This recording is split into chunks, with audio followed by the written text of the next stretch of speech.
All right. Hello, welcome back, talented and motivated executive job seekers. So first of all, do understand that you are to be congratulated. I want you to give yourself a pat on the back because there are millions of people that are looking for a six-figure job right now. Some of them have made multiple six figures before, some of them haven't, but out of all of them, you are one of the few, statistically speaking, that is actually going out and learning best practices about how you should be doing things, how you should look for that executive role. So really, first of all, congratulate yourself on taking a step and getting good information in your head before going out there and just applying online like everyone else and not getting any results. Actually, it ends up being kind of a black hole syndrome if you do it that way. So today I would like to cover the question, what should an executive resume look like? Okay? So an executive resume these days, I find that like even before the pandemic started, but especially now that we've got very short attention spans, the type of resume that I recommend that you do if you are searching for a job outside of the online job boards. If that's the case, then I recommend a one-page skills-based or functional resume versus a two-page chronological. Now, there are reasons to have a two-page chronological executive resume. I wouldn't go past 2 pages though, really wouldn't go past 2 pages, because I hear all the time from recruiters, I've got a lot of colleagues that I keep up with, and they say if it's not important enough to put on the first page, they just don't have time to read it. They only do spend 5 or 6 seconds tops on looking at a resume before they decide whether to put it in the no pile or to read further. So you've got to make a great impression in that first 5 or 6 seconds. So if you are applying online, you have to use a chronological, which is kind of a rear view mirror facing type of resume. In other words, it's documenting what you've done like a history book rather than putting together a commercial, which is going to persuade. This is a persuasion document, so you keep that in mind when you're creating your resume. And I always recommend a one-page functional because the best way to search for a six-figure position is to actually do it on just in the hidden job market or the unadvertised job market. And communication usually happens on LinkedIn, but it's not the LinkedIn job boards, all right? So the resume that I recommend, it does get, on average, a 3.4 times better response rate than the traditional two-page chronological. Because the chronological looks like everyone else's. Not only that, but a lot of times the chronological, if it doesn't have a really great summary paragraph and it doesn't show the key skills that really make up the framework of how you do business and also your differentiators in the job market, if it doesn't do all of that in the top half of the first page, it will probably not get a response. It's not compelling. So I would first, before I ask you to go down into the description and get the link to pick up my resume sample 5-pack. So there's 5 different resumes in there, and they're written for different types of roles, but it's all a one-page functional resume. It gives you a good idea of what that looks like. Feel free to copy some of the words. If some of the words really fit you, go ahead and swipe it. I'm totally fine with that. I want to help you get a position whether you work with me or not.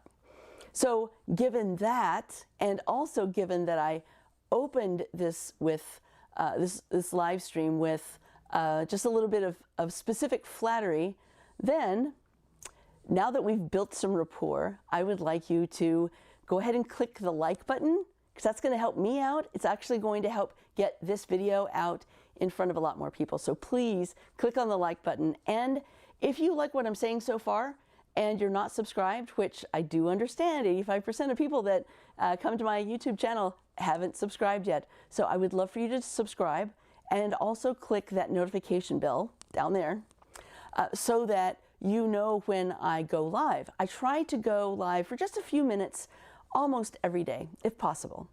Many times, especially in the week, it is early in the morning, but I would love for you to get the notifications that you could join me if you happen to be on YouTube or just available with your phone. So please click on the subscribe and then click the notification bell as well.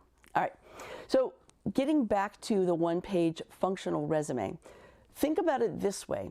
A functional or skills-based resume can explain in detail what you can do for the reader. Now, the reader is going to be the decision maker, could be a gatekeeper like HR or a recruiter, or it could be actually the hiring manager. But when you're writing it, what you want to do is be forward-facing. You want to be future-pacing the reader. You want to show them what you're capable of doing, what it is that you love doing, what you do really well, and then they can easily picture you in that new role that you're going after. Many times the new role that we can help our clients get is leapfrogging and going for like a director position to C-suite. And go ahead and you can make that if you are controlling the perception that other people have about you before they meet you. That's why the one-page functional is so very persuasive and gets a much better response, because it's written like an advertisement. It's written like a sales page. So write your own like a sales page, or contact me and we can work together. I'd be very happy to at least explore that with you. And then if you've got a chronological, especially one that's past 2 pages, you'll notice that it's kind of written like a history book. It's kind of dry, not really persuasive, not like the ones that we write. But also know that many times it doesn't include all of the quantifiable results. And that is super, super important. If you're just starting out in your career search and you're putting together a resume for the first time in many, many years, maybe in ever, then just understand that it needs to be written like a sales page. And it really, you do not want to write it with just job descriptors. You want to show outcomes of what you've been able to do. So when I talk about outcomes, I'm talking about achievement stories that are just a one-sentence description of what you did, almost like a before and after. You changed from this to this with this result. And so you would want to put the results of the things that you've done. In other words, if you've got a chronological resume and you are looking down at it and the bullet points that you have are just job descriptors, it just says the scope of your responsibility, but it doesn't really say what you did that went above and beyond just showing up for work every day. So you've got to put something in there that shows the impact. So think about, sometimes it's a little hard to quantify your achievements, but on every single thing that you're proud of in your career, you want to write that down and you want to have the quantifiable results. So if you were not there, then what would have been the difference? And also think about this. Some people are very humble, of course. If you're raised right, I can certainly understand that. But this is the time that you have to throw that humility out the window and actually explain what you do best and how you do it. You really want to show that. And as far as being humble and not wanting to take all the credit, especially if you say, well, it was a team effort, or I led the team, however, I couldn't have done it without my team. So it's really a team effort. Listen, they don't want to know what your team accomplished. They want to know what you accomplished. They want to know what you did so that they understand what they can expect when you come to work for them. That's super important. So think about outcomes. Don't just think about job responsibilities or duties. Think about if you did that and you did it exceptionally well, then what was the outcome? And also, if you're humble, I want you to ask yourself a question about each achievement. If you don't want to take credit for it, think about this. if things would have worked out differently, and let's say things would have worked out differently and the thing blew up in your face. In other words, it was an abysmal failure. If that's the case, if that would have happened, whose head would have rolled? It would have been yours. So just know, if your head would have rolled if it turned out badly, then absolutely you can take credit for it if it turns out well. It's your responsibility. The buck stops with you. Even though it is your team, you've got to put the number of the outcome that happened. And then you can talk about it in an interview and give your team some of the credit, but really you directed the team.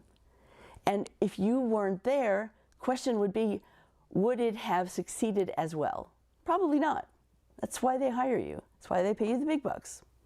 So I want you to think about specific things that, like on a resume, if you're going to do it chronologically, go back 15 years if you're looking for a director or a VP position.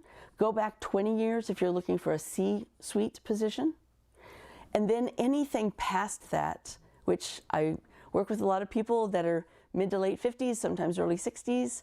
And with that, just know that past 20 years, you would say at the bottom, you would say additional experience includes, and then you would put the name of the job title, followed by the company, but not the location and not the dates. You just don't put the dates on it. So only go back 20 years if you're looking for a C-suite position, or 15 years if you're looking for a VP or a director position, okay?